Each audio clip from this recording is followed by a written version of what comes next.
Okay, hello. Hey, today we are making a new video, and this is gonna be the second part of our series on rom-com. So I'm making this video to share my love of romantic comedies, and yeah. So I hope like there's people out there that really love romantic comedies. Um, Among my friends, I know none, so I mean, I'm guessing that some people love romantic comedies because they exist, right? And I love them. So, I mean, I'm not the only one, right? Hopefully, if you watch this video, you love romantic comedies, and those are my personal recommendation. Um, so, usually I try to make things like a little bit no, is it objective or subjective? Well, anyway, so one of the problem when I watch a lot of romantic comedies and making giving my opinion on it, the one that I watched a long time ago, they tend to go to the bottom because I tend to forget them. And the more I forget a romantic comedy, the more I think like, oh, I must have not liked it that much. But I will try to balance it out and then make sure that I give honest opinion. But yeah, just go ahead and listen, and then this is my review of some recent romantic comedies that I've watched. So this is gonna go from worst to best, like last time, and also it's like doesn't really match with the previous one, so it's not like the best after the previous one or the best before the previous one. It's just like mix and match, whatever. I mean, just take it separately. So among my least favorite recent romantic comedies I've watched, I would say Friendzone. And this is unusual that I rate a French show that low because I'm French and I really love French stuff, French shows. But this one, it really didn't click for me. So the story of Friendzone is there's this guy, and he wants to date this girl, and then uh I mean she wants to be friends, and then yeah, so and then he gets a lot of advice from his friends who are girls, uh, and then they try to help him and everything, and then it's gets messy, doesn't work that well. Well, anyway, I don't know. The thing is, I didn't watch it that far ago, but it wasn't really impactful for me. It's always about like, do I really believe about in the chemistry between the boy and the girl or not? This one, yeah, it was okay. So that was I'm gonna go through 12 of them. So this is my number 12. Okay, now we go up one level. Number 11, Always Be My Baby. Oh, so this one, unfortunately, I watched it very long time ago, but I remember that it was also not very impactful for me when I watched it. I didn't really believe too much in the chemistry between the two main characters, and I don't know, I just didn't find them very attractive in terms of personality, or look too. Sometimes I kind of judge the look when I watch romantic comedy. I don't know, I wasn't really into the look of the characters, but I don't know, I like the Keanu Reeves cameo in there. I was like, when I saw him, I was like, oh, that's Keanu Reeves with glasses and everything. He looks so different, and I don't know. That's okay. It was okay. I mean, at least I watched through the whole thing, so I cannot say that I really dislike it, right? Number 10, we're moving up a notch with Holidate. Holidate, it was a little bit forgettable, so but I think like I come back to the premise of it, and then watching the trailer, I remember. Oh, actually, I remember I didn't dislike it so much. So there's this girl. She wants to. She's meeting with the family, and then she's trying to get a date, and the date. Well, I mean, she cannot find a date, so she's just decide to have a date just for Christmas. Kind of like more or less pretend date. I kind of like those kind of premise where there's two characters that are kind of pretending to date each other, kind of like To All the Boys That I Loved Before. I mean, I don't know. That's kind of stupid, but yeah, this is it's better premise when there's like you don't like not sure exactly that there's the chemistry between the two, but then you feel like oh they kind of forcing the chemistry on them. I don't know. This is like kind of an like usual trope, when there's like um, two people to pretend to be in love, but and then eventually they fall in love. Oh, this is stupid, but yeah, I don't know. It wasn't so bad, I think, but a little bit forgettable. Okay, let's move on. Next is Christmas Flow. Okay, this one is another French show. Uh, Gosh, it was kind of forgettable. I should have rated it a little bit lower, and I didn't watch it too long ago. So, I mean, I watched the whole thing kind of recently, but yeah, it's the story of there's this rapper. He's like a singer, and then he's like very popular, and then he meets this girl who's like a kind of feminist, and then they kind of like they sort of heat off, and eventually, but in the beginning, they like a little bit kind of opposite side, like one is like really feminist, and the other one is a little bit macho rapper or something. Yeah, uh, I don't know. It was a little bit forgettable, so it's hard for me to say anything much about it. But I just remember the feeling of kind of liking it. But I think I should move on because right now I'm just going through a bunch of shows that I completely forget about. Next, Love Hard, and we're still on the categories of shows that I'm not really so impressed about. Love Hard. Oh yeah, I kind of like the premise of it. It's like it's like a little bit horrible premise, There's like this girl, and she's getting she wants to she finds like some kind of date online, and they hit off pretty well, on the when they're chatting and everything, and then she's flying off to meet that person finally, and then she got catfished. The guy. I guess he used a different picture. I mean, I guess that was him, but he used a different pictures, and then he doesn't look very attractive. I mean, he looks okay. It's like everybody is okay by basic standards. But I don't know. Yeah, I think I kind of like the characters a little bit, the couple relationship, and then so it's starting to get not too bad. My recommendation for this one is okay. Okay, now I think the level up. I think everything else I pretty much liked. So yeah, if you just looking for like recommendation or what to watch, everything up, just watch it. Next is Lulli. And I don't know. I think like if I think about the story again, this is kind of like a little bit. You remember that movie with Mel Gibson? What woman wants?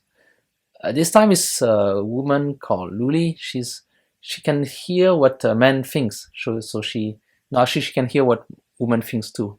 And by nature, she never listens to people. And then when she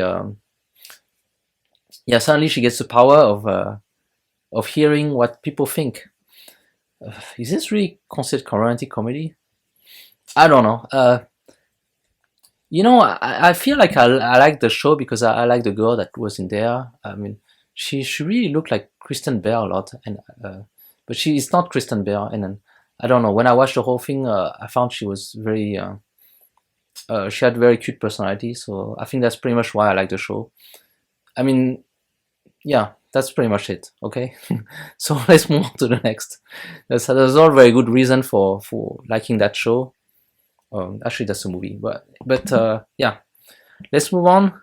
Next one, next one is actually pretty good, and I have to say, like, I would have ranked it a lot higher if the ending felt a little bit weak, but the beginning I really like. So this is called Dash and Lily, and when you start, I really love the beginning. Actually, I was feeling like, oh, this is gonna rank pretty high, as I was watching, because there's this kind of relationship that builds up between the guy and girl, but they don't meet in the beginning at all.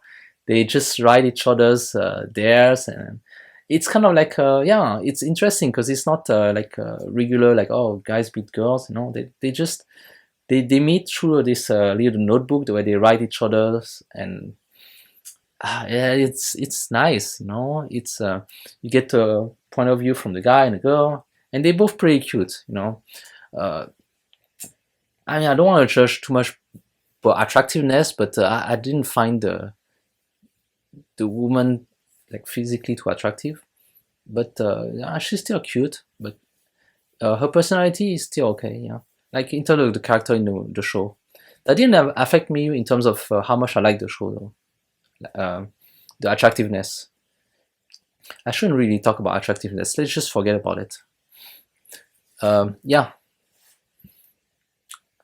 Let's move on to the next. Next one I liked is Emily in Paris, and I really like that one. Emily in Paris is very.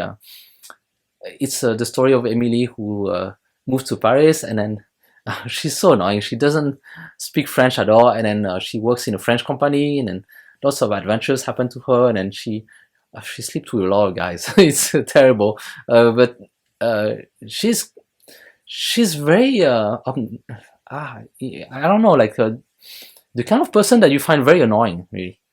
I mean, in terms of like you know, the girl who's always on social media, who likes to take pictures. I'm really annoyed with that kind of girl.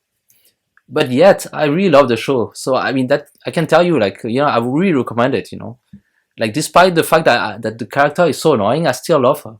She's very you know, her annoyance turned into something that I like. You know, I like to see her being annoying. And there's a lot of story involved. You know, like it's all yeah, it's in France. Yeah, the whole thing is in Paris, right? So it's in France, and the French character, they speak French, and she's always speaking English. So you know, normally when I watch a show, I turn to my native language, which is French. This one, if you're French, I advise you to leave it in English, because whenever they want to make her speak, like if I change to French audio, whenever she speaks in French with an English accent. This is horrible. Like, no, don't do that. Just leave it in English. Hopefully, if you understand English, that's okay. But whenever the French person speaks French and is supposed to be French, then you're gonna hear it in French, so it's fine. But yeah, I like it. I love it, and it has some French actors that I recognize. Philippine Leroy-Beaulieu. Actually, that's pretty much the only one. But yeah, I love to see her in there. She's awesome. Anyway, let's move on to the next. Next one is a Korean show. Finally a Korean show that's ranked pretty high. It's called Holo Love. Yes, I really loved it. I don't know. It's the premise is pretty interesting. So it's a AI that falls in love. No, it's not. He doesn't really fall in love. Yeah, it's a relationship between a woman and an AI. Oh, yeah, it's like an AI, really, artificial intelligence. So the woman puts on these glasses and she sees a virtual man and she falls in love. Yeah, like this premise is very interesting, right? But it turns out it works, you know. I mean, this is a Korean show, so somehow, like along the way, there's a lot of Korean tropes that a little bit annoy me. But aside from that, you know, I still watch the whole show, really enjoying it, and I really love the technological aspect of it, along with the romantic aspect. Because this is like the video about romantic comedy, so I really need to focus on the romantic aspect. I like the girl; she's cute. She has this condition where she doesn't recognize faces, so yeah, you kind of feel sympathy for her, but she overcomes that, and she's she has a very nice personality. Next one on the list. This is a show that I didn't finish watch yet, and I'm currently watching. It's called Love. It is played. The main actress in there is Gillian Jacobs, and she's Britta from Community. And when I watch her in Love, I can't recognize Britta. from Community. And what I like about this show, it's not really much the romantic aspect, but you know, like this time it feels there's a certain level of realism that's a little bit. I mean, it's not realistic, but the characters feel a little bit more real because they're very flawed. The character played by Gillian Jacobs, what's her name? I forgot. Well, anyway, I call her Brita. Brita. She has really a lot of issues. You know, she's make wrong decisions, and she's totally flawed. Her love interest too, he's totally flawed, and he's like a very nerdy guy, and then so when you look at the pair, I have to say, you know, none of the characters look attractive. Yeah, I'm gonna talk about attractiveness again. I don't feel that Brita, she's pretty cute, but the guy, he's not attractive at all. And the character are not attractive. Oh my gosh, if I was to, yeah, but it's just that it feels real. That's why I feel like, oh, it's I'm attached to the characters because they feel real. By the way, if I was to talk about attractiveness, the previous two shows that I was talking about, oh, the characters very attractive. Well, I shouldn't even talk about that. But anyway, next one is a movie. It's called Flipped. Yeah, it's a little bit surprising to have that one in there. It's actually a story of two kids, and then they grow up, and then they sort of fall in love. And I don't know, I really loved it for some reason. It's like this feeling of youth, love, and then the way it's played is that the first they go from the boy's perspective, and they go to the girl's perspective, and then they just they just tell the story, and then we kind of understand what's in their head for both. So basically we just see the point of view of two kids, a boy and a girl. I mean, I guess like there's like relationship, you know. It's not like really like them falling in love. It's just them being like they know each other, they meet, they have interactions, and then you kind of feel like the relationship growing, and I don't know, it's youth love. It's nice. Yeah. And the last I'm going to talk about, this one I didn't finish too, but I have to say, you know, like the first season is really the best. I'm at the third one. I think like now they just try to branch out into different kind of stories, but the first season, oh my gosh, the initial premise is very good, and I'm not even going to mention it because I really liked it. But it's basically a girl. She's you know, when I first watched it, I didn't find her too attractive, but as I grow to watch her, yeah, she's kind of cute, really. But anyway, she just broke up with her. She's a little bit weird, and then she just broke up with a guy, and then I guess she meets another guy. I don't know. I don't want to spoil too much, so I'm not gonna say much. But I'm just gonna say it's really good. Just watch it, you know, because like when I saw the initial premise and then the beginning, and I was like, oh, this is gonna be interesting. What can I say about it? Like it's a little bit vicious, you know, the beginning. Like the idea of it is kind of vicious, and it's a little bit really bad, really. I like things, you know, when you have a romantic comedy where the initial intentions are really bad, and like that, yeah, it's really like, yeah, it's really interesting. Oh, and also this is all French. Yep, if you love French shows, just watch it in French. That's original language. And yeah, when I watch it, I recognize, you know, the French mentality of doing vicious things. That was a bad thing to say. Okay, just ignore what I say. You know, ignore most of the things that I say in this video if you don't like it, because you know, I'm just rambling. Okay, that's it. Those are my top 12 Let's recapitulate from the top down. Hookup Plan, Flipped, Love, Holo Love, Emily in Paris, Dash and Lulli, Love Hard, Christmas Flow, Holidate, Always Be My Baby, Always Be My Baby, and Friendzone. That's it. See you. Ciao.